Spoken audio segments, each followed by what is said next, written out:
Welcome back. If you're just joining us, you're watching the news at 10 live on Channels Television. A reminder of our top stories. Senate investigates alleged infraction in President Buhari's extra budgetary spending on Tucano fighter jets as some of the lawmakers call for his impeachment. Troops repel attacks on Maiduguri by Boko Haram insurgents as army asks the residents to remain indoors and alert. National Economic Council insists on ranching of cattle, says movement of herdsmen must stop across the country, especially in states affected by ongoing farmers and herders crisis. And U.S. actor Bill Cosby found guilty of 3 counts of sexual assault.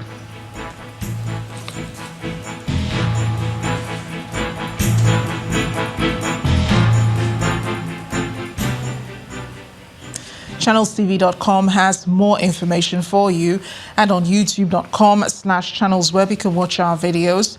You can also watch us on your mobile device via your browser or download the Channels TV app for Android, iOS and Windows devices from their respective stores.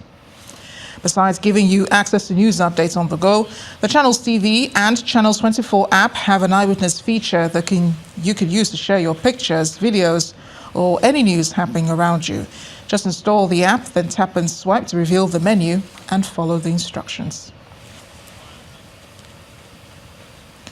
The Senate has fixed a new date for the Inspector General of Police to brief lawmakers on the killings across the country and the alleged ill treatment of Senator Dino Melaye by the police.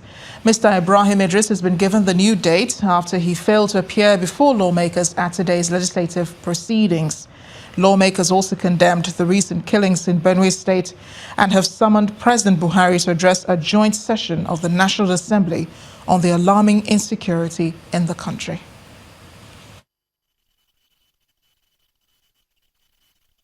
We cannot be here and be saying 1 minute prayer, 2 minutes prayer. It's more than that.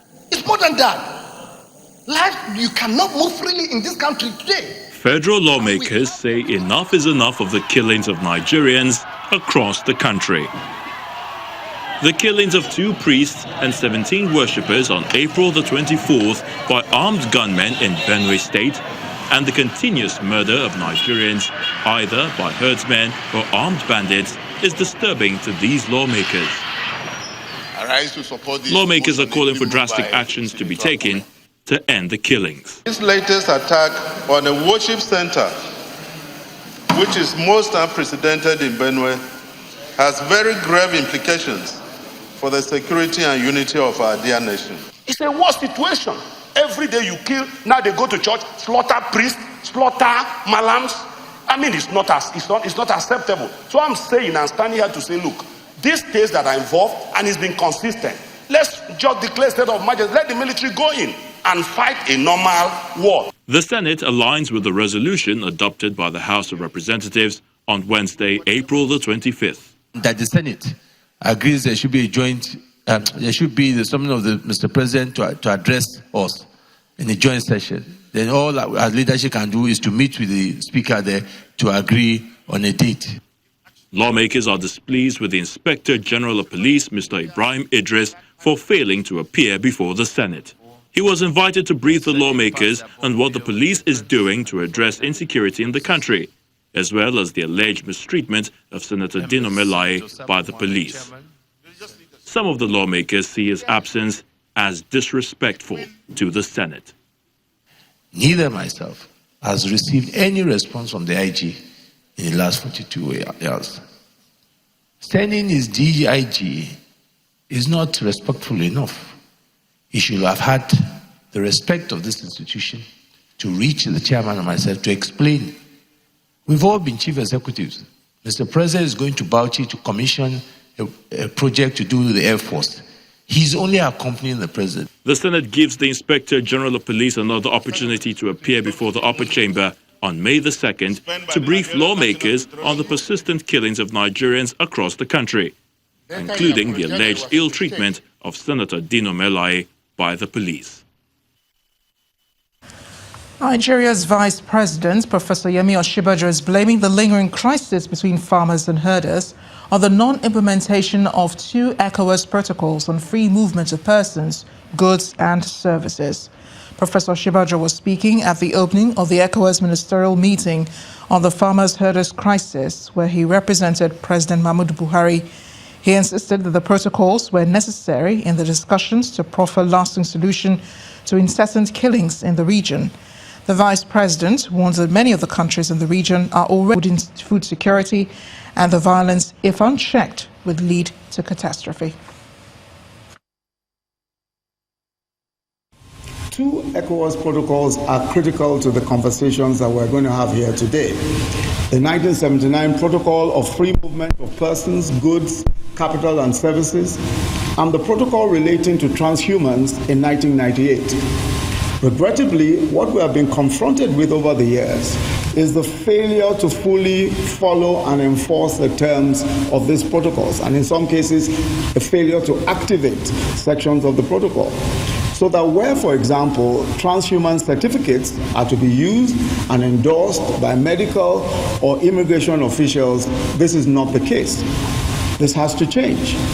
We can no longer continue to tolerate the undocumented movement of persons and animals that simply contribute to the escalation of our security challenges. We must be able to track movement. We must ensure that the protocols are complied with and relevant sections are activated.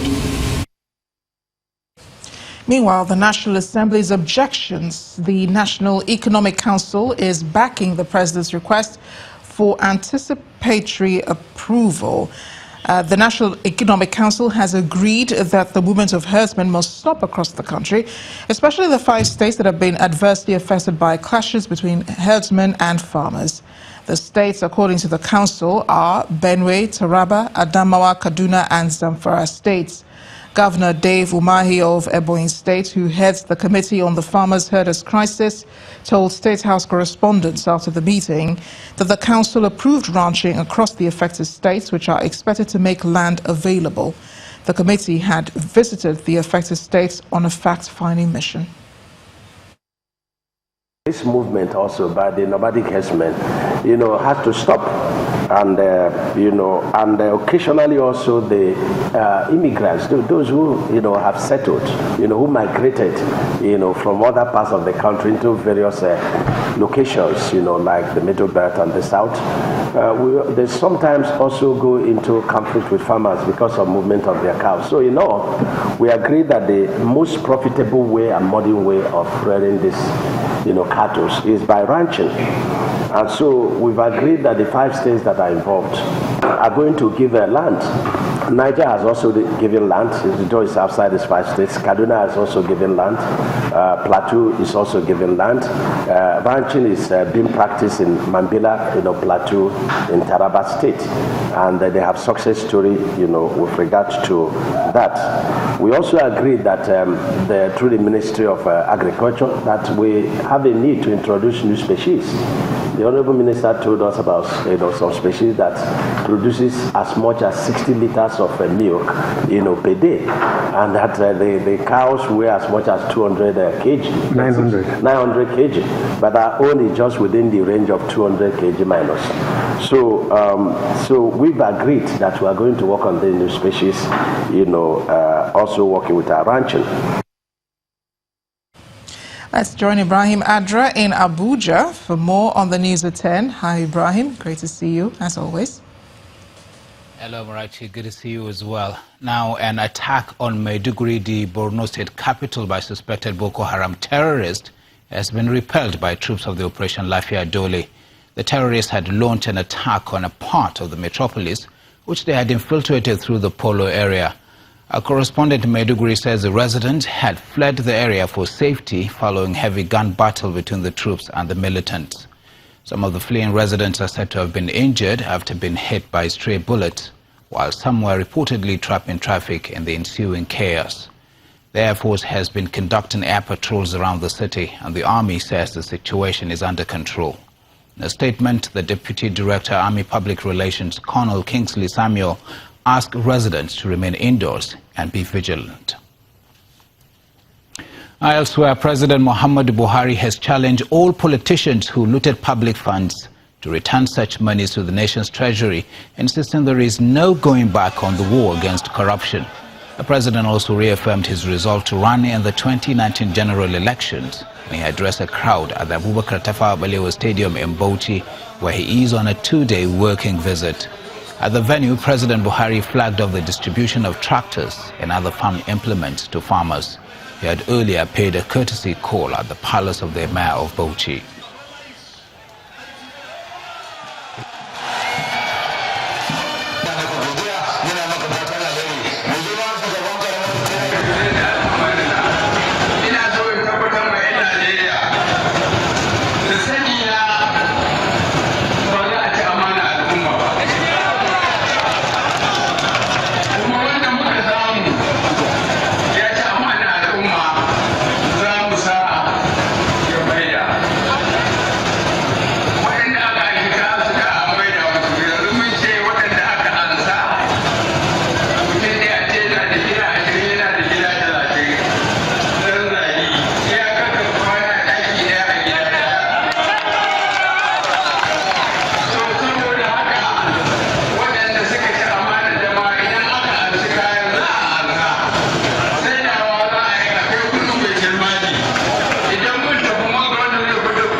We'll go for a break now, but when we return, Nigerian Communication Commission remits 49.7 billion naira to the federal government's consolidated accounts for the first quarter of 2018.